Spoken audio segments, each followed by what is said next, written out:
बातमी आहे सरपंच संतोष देशमुख हत्या प्रकरणासंदर्भातली अत्यंत महत्त्वाची। कारण मस्साजोगमध्ये ग्रामस्थांची आज दुपारी 12 वाजता महत्त्वाची बैठक होतीये। या बैठकीमध्ये आंदोलनाची पुढील दिशा ठरवली जाणार आहे। सरपंच देशमुखांच्या हत्येला 33 दिवस पूर्ण झालेत आणि आतापर्यंत 7 आरोपींना अटक करण्यात आलेली आहे। तर अजूनही कृष्णा आंधळे नावाचा आरोपी फरार असून आरोपींना तात्काळ अटक करण्याच्या मागणीसाठी ग्रामस्थांनी जलसमाधी आंदोलन केलं होतं। आता पोलीस अधीक्षक नवनीत कावल यांनी आरोपींना अटक करण्याचं आश्वासन दिल्यानंतर ग्रामस्थांनी आंदोलन मागे घेतलं होतं। मात्र अजूनही एक आरोपी फरार आहे आणि पुढच्या आंदोलनाची दिशा नक्की कशी असेल हे ठरवण्यासाठी आज 12 वाजता बैठकीचं आयोजन करण्यात आलंय।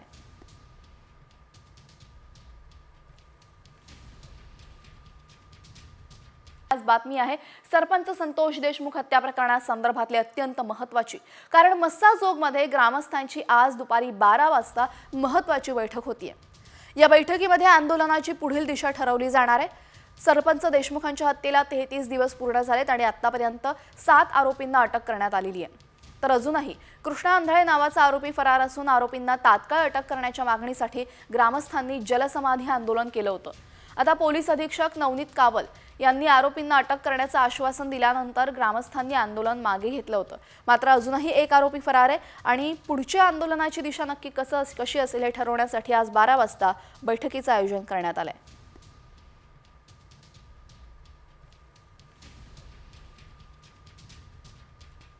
बातमी आहे परळीतून। परळीमध्ये एका अपघातात विद्यमान सरपंचाचा जागीच मृत्यू झालेला आहे।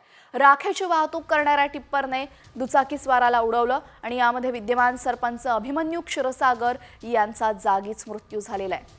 परळी तालुक्यातील मिरवट फाट्यावर हा अपघात झाला, ज्यामध्ये सरपंचाचा मृत्यू झालाय।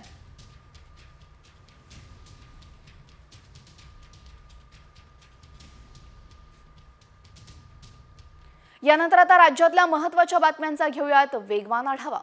कात्रज भागामध्ये अंमली पदार्थ बाळगणाऱ्या एकाला गुन्हे शाखेच्या अंमली पदार्थ विरोधी पथकाने अटक केलेली आहे। जवळपास 44 लाखांचा अंमली पदार्थ यावेळेस पोलिसांनी जप्त केलाय।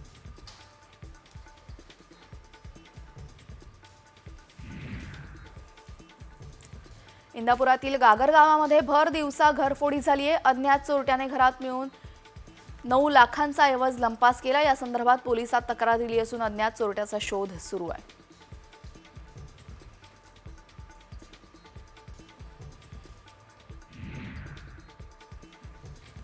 धुळ्यात महिंदळे शिवारातील श्री वायुपुत्र हनुमान मंदिरामध्ये चोरी झालेली आहे। या मंदिरामध्ये दुसऱ्यांदा चोरी झाल्यामुळे भाविकांमध्ये संतापाची लाट पसरली आहे। पोलिसांनी चोरट्यांचा तातडीने बंदोबस्त करावा, तसेच रात्रीची गस्त वाढवावी अशी मागणी रहिवाशांनी केली आहे।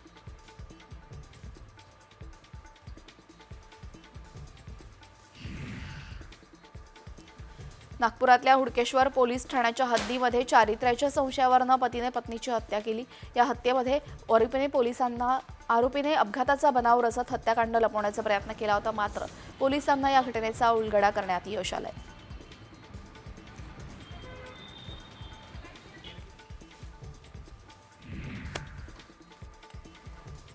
पिंपरी चिंचवडमध्ये पोलिसांनी महागड्या चारचाकी चोरट्यांच्या टोळीला बेड्या ठोकलेल्या आहेत। तसंच त्यांच्याकडनं 3 चारचाकी वाहनं आणि बनावट चाव्या असा जवळपास 60 लाख रुपयांचा मुद्देमाल जप्त करण्यात आलाय। 4ही आरोपींकडनं पोलिसांनी चोरीचे एकूण 9 गुन्हे उघडकीस आणले आहेत।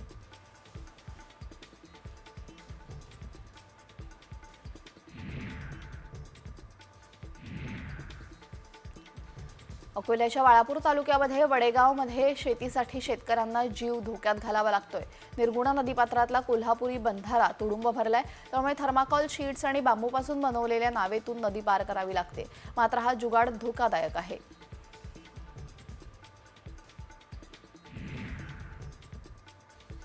मकर संक्रांतीच्या निमित्ताने धुळे शहरात मागील काही दिवसांपासून पतंगबाजी सुरू झाली आहे। नायलॉन आणि तत्सम मांजामुळे होणारी जीवितहानी रोखण्यासाठी पोलिसांनी कारवाईची धार तीव्र केली आहे। त्यामुळे कधी हा मांजा वापरू नये किंवा खरेदी करू नये असं आवाहन पोलिसांनी केलेलं आहे।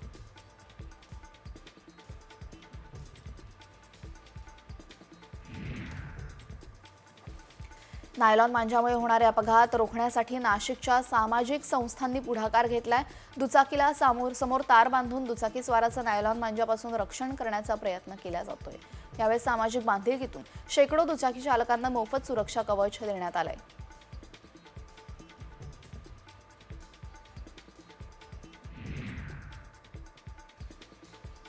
कोल्हापूरच्या शाहूवाडीतील पाटणे तलावामध्ये मगरीने तळ ठोकलाय। 2 दिवसांपूर्वी या तलावामध्ये मासेमारी करण्यासाठी एका नागरिकावर मगरीने हल्ला चढवला। त्यामुळे गावामध्ये भीतीचं वातावरण निर्माण झालं असून वन विभागाने या मगरीला पकडून अधिवासात सोडावं अशी मागणी गावकऱ्यांकडून होती आहे।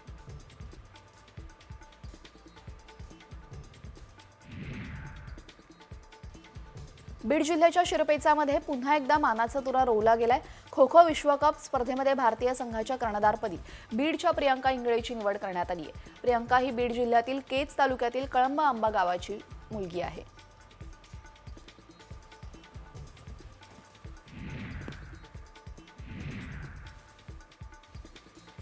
हमीभावाप्रमाणे सोयाबीन खरेदी आता मोजक्या खरेदी केंद्रांवर सुरू आहे। जाचकटी ग्रेडरची मनमानी तर वखार महामंडळाच्या प्रतिनिधींकडून सोयाबीन नाकारलं जात असल्याने खरेदी केंद्रांची डोकेदुखी वाढली। त्यामुळे सरकारची खरंच सोयाबीन खरेदी करण्याची मानसिकता आहे का असा सवाल उपस्थित झालाय।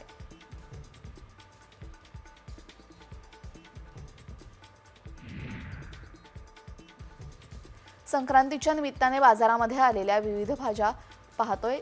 भोगी असल्याने त्यासाठी लागणाऱ्या भाज्यांची किरकोळ बाजारासह शहरातील अन्य भाजी मंडईमध्ये आवक वाढलेली आहे। मागणीमुळे भावातही काहीशी वाढ झाली आहे। प्रत्येक भाजी 15 ते 30 रुपयेपर्यंत पाव किलोने विकली जाते।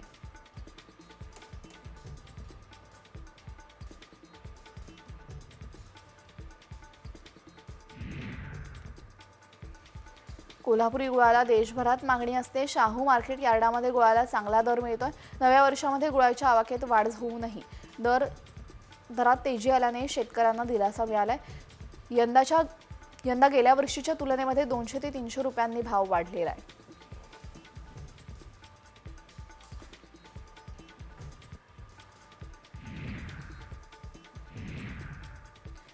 सध्या कापसाची आवक वाढल्याने जनावरांसाठी उपयुक्त असलेल्या सरकी पेंडचे दर 5 ते 10% कमी झालेले आहेत। वर्षभर दुधाळ जनावरांसाठी लागणारी पेंड खरेदी करण्यासाठी शेतकऱ्यांनी ढेप साठवणूक करून ठेवलेली आहे। सध्या प्रति क्विंटल 2900 रुपये दराने गुणवत्ता असलेली ढेप शेतकऱ्यांना मिळते।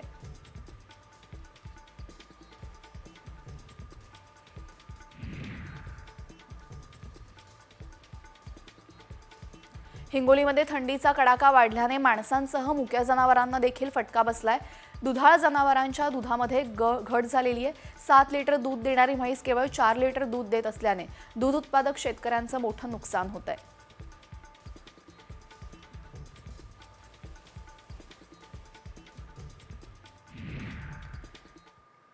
यानंतर आता बातमी आहे शैक्षणिक क्षेत्रातून। पुणे जिल्ह्यामध्ये आरटीई प्रवेशाचा मुळशी पॅटर्न समोर आलेला आहे। आरटीई अंतर्गत प्रवेश घेण्यासाठी अनेक पालक एजंट्सच्या भूल थापांना बळी पडत असल्याचं समोर आलंय।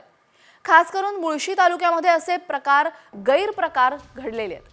त्यामुळे आरटीई प्रवेशातला मुळशी पॅटर्न मोडीत काढण्यासाठी जिल्हा परिषदेने आता पावलं उचललेली आहेत।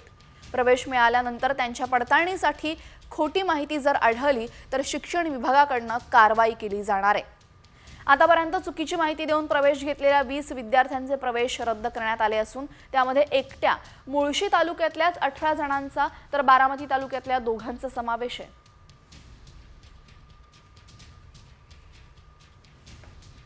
तर इंग्रजी माध्यमांच्या शाळेमध्ये प्रवेशासाठी आरटीईचा पर्याय हा फायदेशीर ठरतो। प्रवेशासाठी एजंट्स पालकांना चुकीची कागदपत्र तयार करून देतात। चुकीच्या उत्पन्नाचा दाखला देत आरटीई प्रवेश घेतला जातो। आरटीई अंतर्गत प्रवेशासाठी पालकांकडून चुकीचा पत्ता दिला जातो। शिक्षण विभागाकडून पडताळणी सुरू झालेली आहे। माहिती खोटी आढळल्यास कारवाई होणार।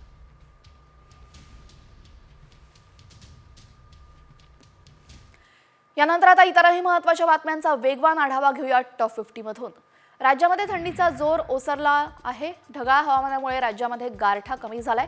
तापमानामध्ये वाढ होत असल्याने अनेक ठिकाणी पारा 10 अंशांच्या वर गेलाय। उत्तर कोकण, उत्तर महाराष्ट्र आणि मराठवाड्याच्या काही भागामध्ये अंशतः ढगाळ हवामानासह किमान तापमानामध्ये वाढ राहण्याची शक्यता आहे।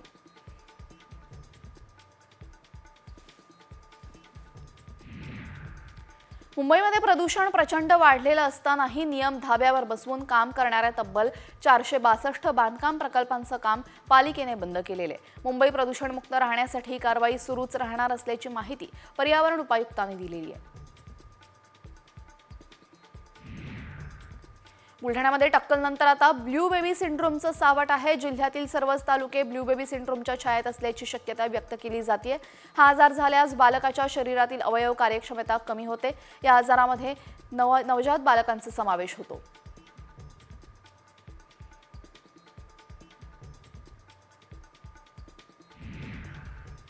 गुजरातमध्ये तिसरीत शिकणाऱ्या मुलीचा हार्ट अटॅकनं मृत्यू झालाय. CPR देण्यात आला. त्यानंतर तिला रुग्णालयात दाखल करण्यात आलं, मात्र डॉक्टरांनी तिला मृत घोषित केलं. गुजरातच्या जेबर शाळेतील ही घटना आहे. धक्कादायक म्हणजे गेल्या 4 दिवसातली ही दुसरी घटना आहे.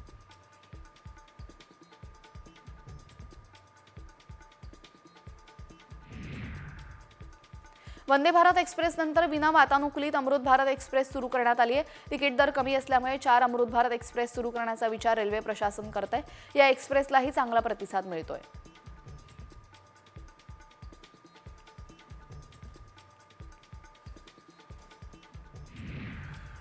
पश्चिम रेल्वेच्या वांद्रे टर्मिनस येथील इंटिग्रेटेड कोचिंग डेपोमध्ये 3 नवीन पिटलाईन तयार करण्याचं काम प्रगतीपथावर सुरू आहे. या पिटलाईन्स तयार झाल्यानंतर देशभरातील विविध ठिकाणांसाठी गाड्यांची संख्या वाढणार आहे. विशेष म्हणजे वांद्रे टर्मिनसहून वंदे भारत ट्रेन सुरू होण्याची शक्यता आहे.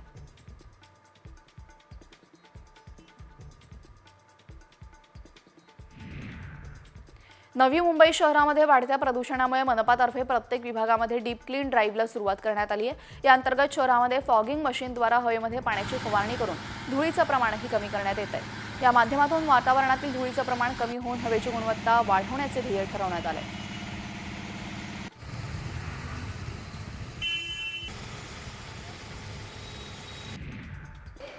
मुंबई महापालिकेच्या रुग्णालयांमध्ये सोमवारपासून औषध पुरवठा बंद करण्यात येणार आहे. पालिका रुग्णालयांना पुरवठा करण्यात येणाऱ्या औषधांची 120 कोटी रुपयांची थकबाकी देण्यास पालिका प्रशासन टाळाटाळ करते. त्यामुळे सर्व पुरवठादारांनी औषध पुरवठा बंद करण्याचा निर्णय घेतलाय.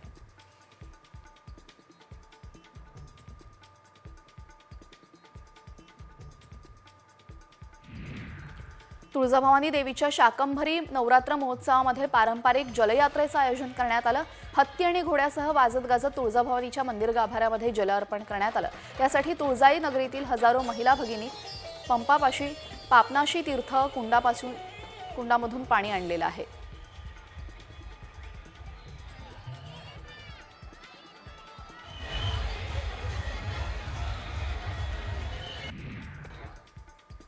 रविवारी शिर्डी साई दर्शनासाठी मोठी गर्दी झाली. शिर्डीमध्ये भाजपाचे राज्यस्तरीय अधिवेशन पार पडते, त्यामुळे राज्यभरातील हजारो पदाधिकारी शिर्डीत दाखल झालेत. अधिवेशन स्थळी रवाना होण्यापूर्वी भाजपा पदाधिकाऱ्यांनी साई दर्शनासाठी मोठी गर्दी केलेली.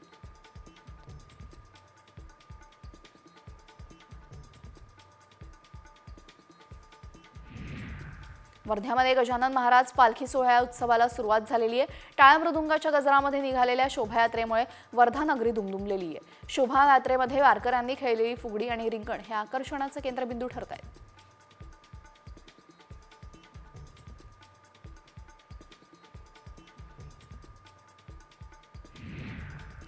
अयोध्येतील श्री राम जन्मभूमी मंदिरामध्ये रामलल्लाच्या प्राणप्रतिष्ठेच्या वर्धापन दिनानिमित्त भव्य उत्सवाची सुरुवात झालेली आहे. या ऐतिहासिक क्षणाच्या निमित्ताने श्री रामलल्लाचा महाअभिषेक करण्यात आला.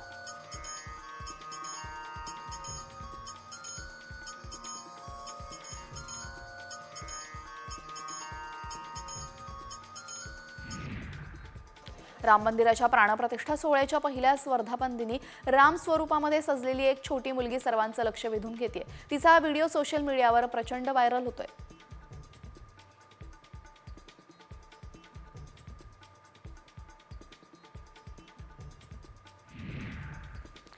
सध्या मकर संक्रांतीनिमित्त हलव्याच्या दागिन्यांना मागणी वाढलेली आहे. विविध प्रकारातील हलव्याचे दागिने बाजारामध्ये उपलब्ध आहेत.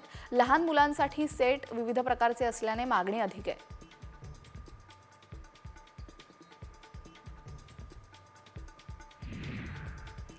टीम इंडियाची इंग्लंड विरुद्धच्या 5 T20 सामन्यांच्या मालिकेसाठी घोषणा झालेली आहे. स्टार खेळाडू मोहम्मद शमी याची संघामध्ये एंट्री झाली आहे. दुखापतीमधून सावरल्यानंतर मोहम्मद शमी कमबॅक करतोय.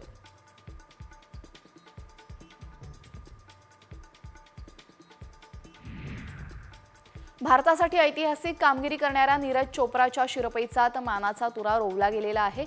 अमेरिकेतील ट्रॅक अँड फील्ड या क्रीडा क्षेत्रातील मानाच्या समजल्या जाणाऱ्या मॅगझिनकडून नीरज चोप्रा याची 2024 मधील सर्वोत्तम भालाफेकपटू म्हणून निवड करण्यात आली आहे.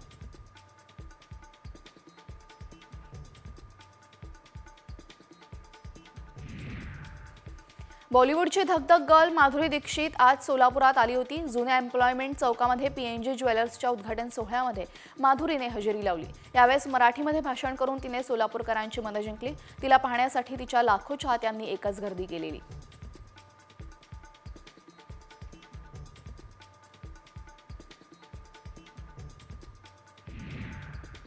नाशिकच्या चांदवड शहरामध्ये मोकाट कुत्र्यांचा सुळसुळाट झालेला आहे. कुत्रे अनेक वेळेस नागरिकांच्या अंगावर धावून गेल्याने स्थानिकांमध्ये भीतीचं वातावरण आहे.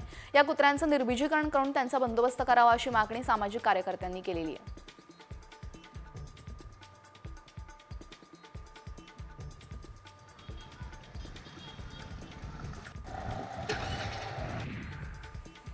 पुण्यात एम्प्रेस गार्डन इथे 24 जानेवारीपासून रंगीबेरंगी फुलांचं प्रदर्शन भरणार आहे. Agree horticulture society of western इंडियाच्या वतीने दरवर्षी जानेवारीमध्ये एम्प्रेस गार्डनमध्ये पुष्प प्रदर्शन आयोजित केलं जातं.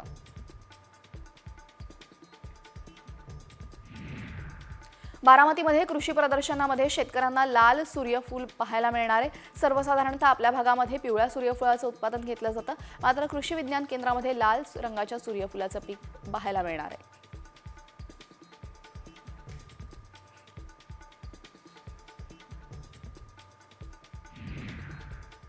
यानंतर आता बातमी आहे राजकीय वर्तुळातून छगन भुजबळ यांच्या संदर्भात.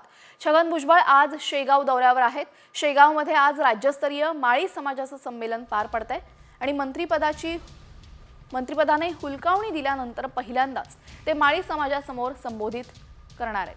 भुजबळ माळी समाजाला नक्की काय सांगणार, काय म्हणणार या संपूर्ण राज्यस्तरीय माळी समाजाच्या संमेलनामधून याकडे सर्वांचं लक्ष आहे.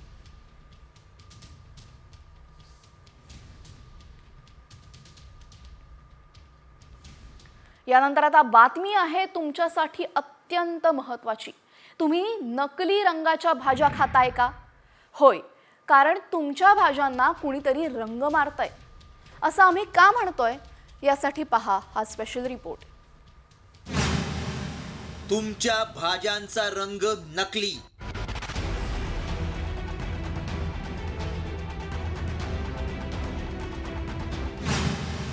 नकली रंगांमुळे तुमचं आरोग्य धोक्यात.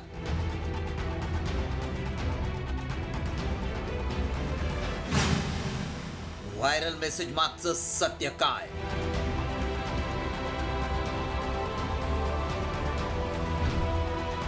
तुम्ही खात असलेल्या भाज्यांना कोण रंग लावतोय? तुमच्या आरोग्याशी कोण खेळतंय? असे भाज्यांना रंग लावून तुमच्या जीवाला कोण धोका निर्माण करतंय याची सत्यता जाणून घेणं गरजेचं आहे. भाज्या हे सगळेच खातात, त्यामुळे हे खरं आहे का हे जाणून घेण्यासाठी मेसेजमध्ये काय दावा केलाय पाहूयात. तुमच्या हिरव्या भाज्यांमध्ये मॅलाकाइट ग्रीनची भेसळ होतीये.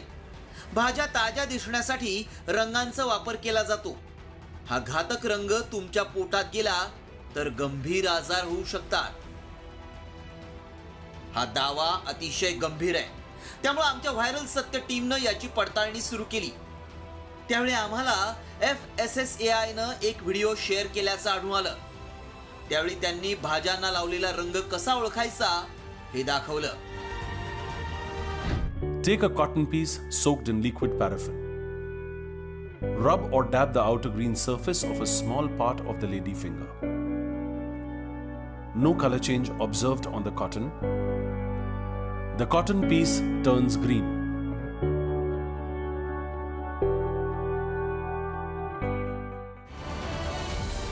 अशा प्रकारे भाज्यांना लावलेला रंग तुम्ही ओळखू शकता. मात्र हे रंग पोटात गेले तर काय परिणाम होऊ शकतो ते देखील पाहूया. की धुतलंय आणि त्याच्यामध्ये पूर्ण रंग राहिलाय, त्याचा अर्थ असा आहे की त्याला रंग लावला गेला आहे. आणि जर आपल्याला ते कळलं नाही आणि ते पदार्थ आपण जर खाल्ले, त्याचं सेवन केलं तर त्याच्याने बरेचसे असे रोग होऊ शकतात, ज्याच्यामध्ये आपल्या DNA लेवलवर म्युटेशन्स होतात, आपल्या बॉडीमध्ये कॅन्सर होण्याची शक्यता आहे, बरेचसे फूड ॲलर्जीज होतात, GI डिस्टर्बन्सेस होतात, जसं का डायरिया आहे किंवा मग लूज मोशन्स चालू होतात, ऍसिडिटी चालू होते, असे विविध आजार त्याच्यामुळे चालू होतात. त्यामुळे आमच्या पडताळणीत काय सत्य समोर आलं पाहूयात. सर्वच भाज्यांना रंग लावलेला नसतो. काही जण जास्त पैसे कमावण्यासाठी रंगांचा वापर करतात. भाज्या ताज्या दिसण्यासाठी रंग लावला जातो. नकली रंग पोटात गेल्यास गंभीर आजार होऊ शकतात. भाज्या कापण्याआधीच स्वच्छ धुवून घ्या. मार्केटमध्ये काही लोक जास्त पैसे कमवण्यासाठी रंगांचा वापर करतात. सगळेच भाजी विक्रेते अशा भाज्या विकत नाहीत. तरी देखील काळजी म्हणून भाज्या कापण्यापूर्वी स्वच्छ धुवून घ्या. नाहीतर रंगांच्या भाज्या खाल्ल्यास गंभीर आजार होऊ शकतात. ब्युरो रिपोर्ट, साम टीव्ही न्यूज.